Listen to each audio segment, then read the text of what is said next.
नमस्कार, मैं हूं रविंद्र जैन और आप देखना शुरू कर चुके हैं सबकी खबर।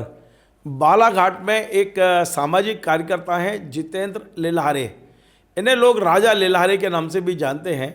ये नदियों में जो रेत निकाली जा रही है और अवैध रेत का जो खनन हो रहा है उसे लेके ऐसा लगता है कि आर पार की लड़ाई लड़ रहे हैं। तमाम सारे ये वीडियो मुझे भेजते हैं और इनका सीधा सीधा आरोप है कि यदि निष्पक्ष जांच हो जाए तो बालाघाट के कलेक्टर और बालाघाट के जिला खनिज अधिकारी जेल में होंगे। हम इस बात की पुष्टि नहीं कर रहे हैं, ना हम ये कह रहे हैं कि इनके आरोप सही हैं, लेकिन आज मैं इस युवक के वीडियो इसलिए सुनाना चाहता हूं कि सरकार के कान तक ये पहुंचे और सरकार निष्पक्ष जांच कराए। क्योंकि ये जो व्यक्ति कह रहे हैं ये अपने स्वार्थ के लिए तो नहीं बोल रहे हैं, ये तो यही बोल रहे हैं कि सरकारी खजाने को बहुत बड़ा नुकसान पहुँच रहा है।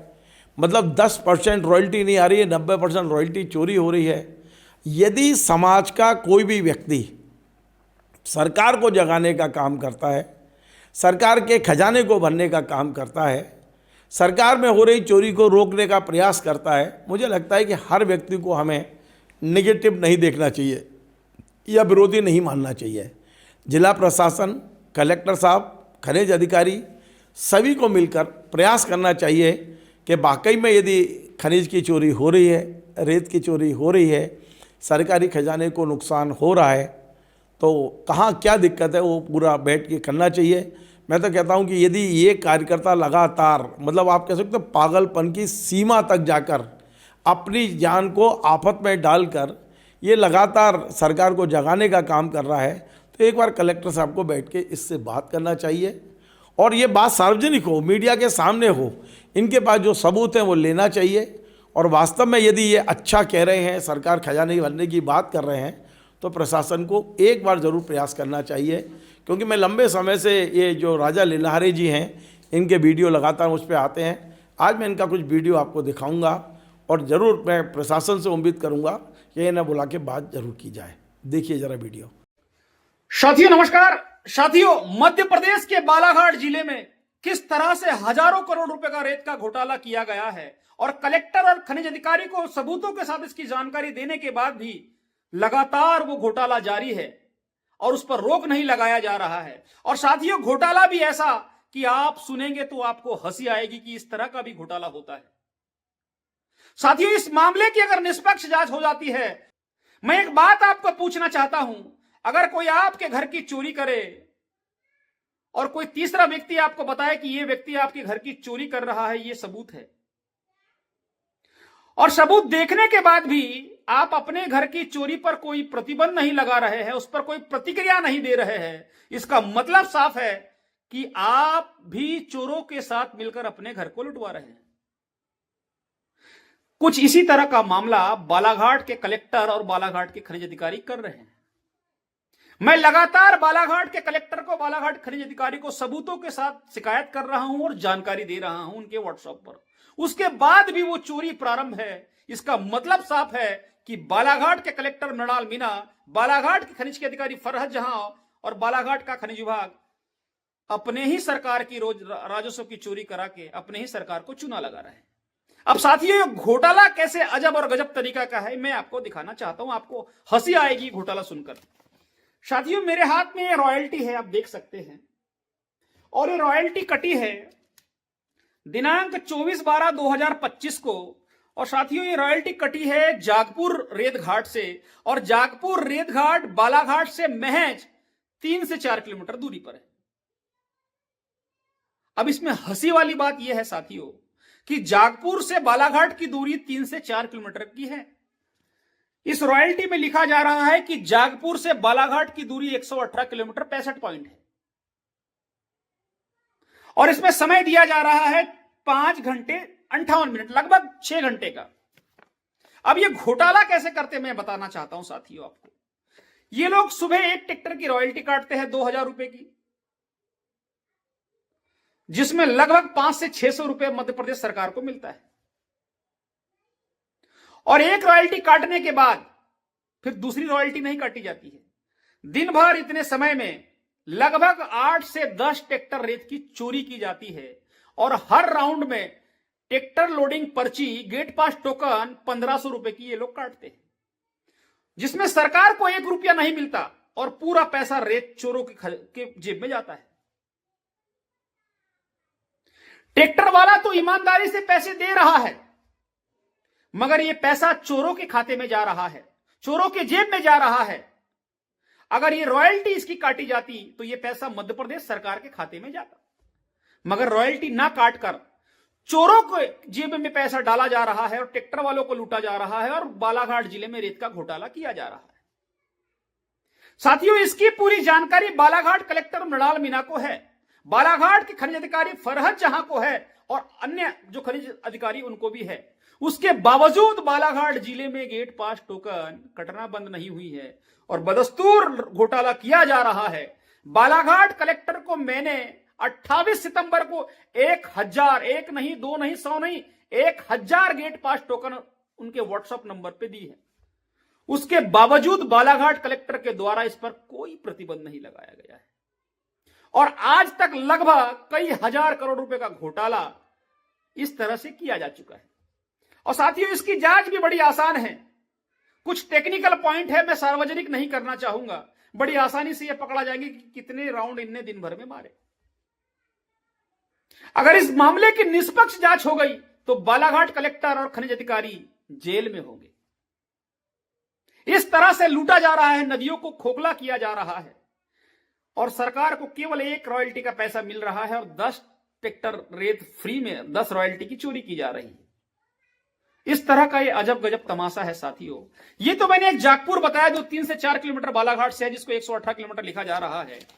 अब मैं आपको बताना चाहता हूं कि बालाघाट से ही पास में धापेवाड़ा ग्राम है। धापेवाड़ा की मैं आपको एक रॉयल्टी बताना चाहता हूं साथियों कि धापेवाड़ा को कितना किलोमीटर यहां से बताया जा रहा है।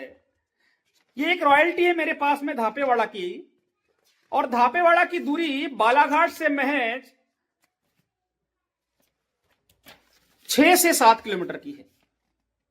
ये रॉयल्टी कटी है 9/12/2025 को धापेवाड़ा से और इसको बालाघाट जाना बताया जा रहा है। बालाघाट से धापेवाड़ा की लगभग 6 से 7 किलोमीटर की दूरी है और रॉयल्टी में 124 किलोमीटर 7 पॉइंट बताया जा रहा है और इसमें समय दिया जा रहा है 6 घंटे 10 मिनट का। इसमें भी एक रॉयल्टी काटी जा रही है और दिन भर गेट पास टोकन काटकर सरकार को चूना लगाया जा रहा है, ट्रैक्टर वालों को लूटा जा रहा है और पूरा का पैसा रेत माफियाओं के जेब में जा रहा है। जाहिर है ये पैसा खनिज अधिकारी को भी जा रहा होगा, बालाघाट कलेक्टर को भी जा रहा होगा, इसलिए बालाघाट कलेक्टर और खनिज के अधिकारी खामोश है। सबूत देने के बाद इस पर प्रतिबंध नहीं लगा रहे हैं और कोई ठोस कार्रवाई नहीं की जा रही। साथियों, ये तो मैंने एक तरह का आपको घोटाला बताया, अब दूसरे तरह का इनका मैं घोटाला बता रहा हूं। साथियों, ये रॉयल्टी कटी है 27/12/2025 को और ये डंपर की रॉयल्टी है और डंपर का मालिक है बालाघाट कोई निवासी है। शॉर्टकट में इसका नाम दिया गया है, डेस में सामने नाम में लिखा गया RH और सरनेम में लिखा गया यम। ये ward number 18 in front of new Ram मंदिर बालाघाट।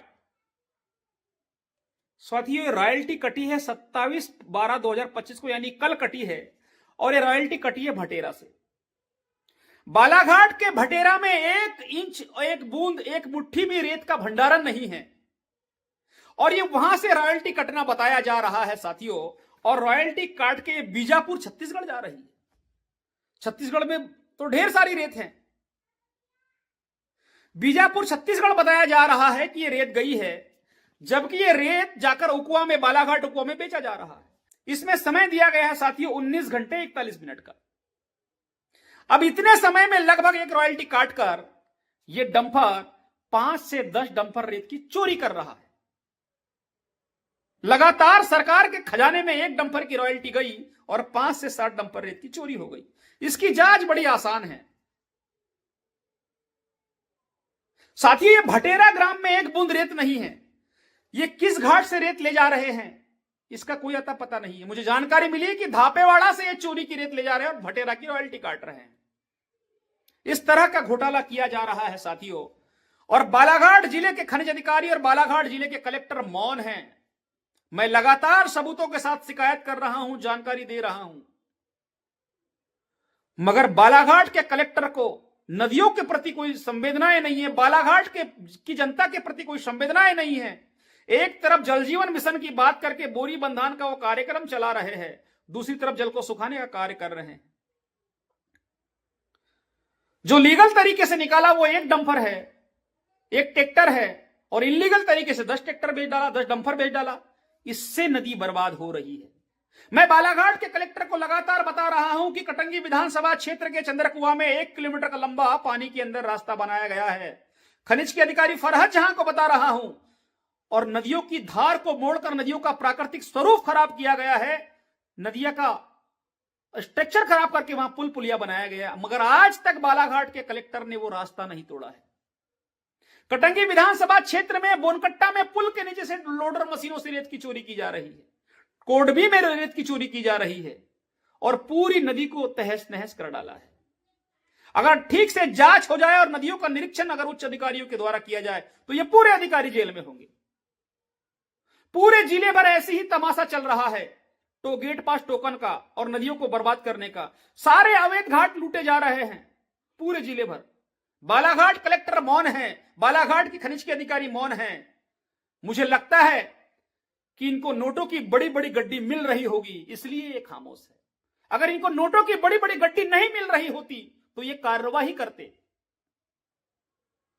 साथियों, आपको मैं बता देना चाहता हूं, गायखोरी की शिकायत मैंने 1.5 महीना पूर्व की है, और 1.5 महीना बाद अभी ये लोग 24 तारीख को गायखोरी का पुल तोड़ रहे हैं। मैंने धपेरा की शिकायत 1 महीना पहले की है, उसके बाद 1 महीने बाद ये ट्रैक्टर वहां जाके पकड़ रहे हैं। इसका मतलब जो मैं शिकायत कर रहा हूं एकदम सही है, और ये तो बदनामी के डर से कार्रवाई कर रहे हैं। मगर आज भी लगातार बड़ी लूट परसबड़ा विधानसभा क्षेत्र के तुमड़ी टोला में खामघाट में चल रही है। नदी किनारे भंडारण किया जा रहा है। कटंगी विधानसभा क्षेत्र के चंद्रकुआ में बड़े डंपरों से महाराष्ट्र में रेत ले जाई जा रही है चोरी करके, बिना रॉयल्टी के। रोज 100 से 150 डंपर जा रहे हैं बिना रॉयल्टी के। इस तरह से पूरे बालाघाट जिले में लूट मची है। बालाघाट के कलेक्टर अपने कार्यालय के आसपास की नदी को नहीं बचा पा रहे हैं, अपने आसपास की नदी को नहीं रोक पा रहे हैं, तो आप समझिए कि बालाघाट के क्या हाल होंगे। इस तरह से मध्य प्रदेश में अजब और गजब तमाशा चल रहा है, और अजब गजब घोटाला रेत का किया जा रहा है। अगर इस मामले की निष्पक्ष जांच हो जाती है और जितने खनिज के अधिकारी इस चोरी में सम्मिलित थे वो सब जेल में होंगे। आपने देखा ये वीडियो, ये है राजा लिल्हारे, चीख चीख के अपनी बात करते हैं। थोड़ा बात करने का टोन हो सकता है कुछ ख़राब हो, लेकिन मुझे लगता है कि इनकी बात में दम हो सकती है, सरकार के खजाने को लाभ हो सकता है। तो सरकार और प्रशासन को मिलकर एक बार इनसे चर्चा जरूर करना चाहिए। नमस्कार। Join the next be the best, Bundelkhand का सबसे विशाल और आधुनिक विश्वविद्यालय ज्ञानवीर यूनिवर्सिटी। ये सिर्फ एक यूनिवर्सिटी नहीं, ये है आपके सपनों का लॉन्च पैड। यहाँ मिले आपको smart classrooms, modern campus, updated labs और एक्सपीरियंस्ड फैकल्टी। हर स्टूडेंट को मिलता है कॉन्फिडेंस, ग्रोथ और एक ब्राइट करियर का प्रॉमिस। नए सेशन के लिए एडमिशन ओपन है, तो इंतजार कैसा? आज ही कांटेक्ट कीजिए।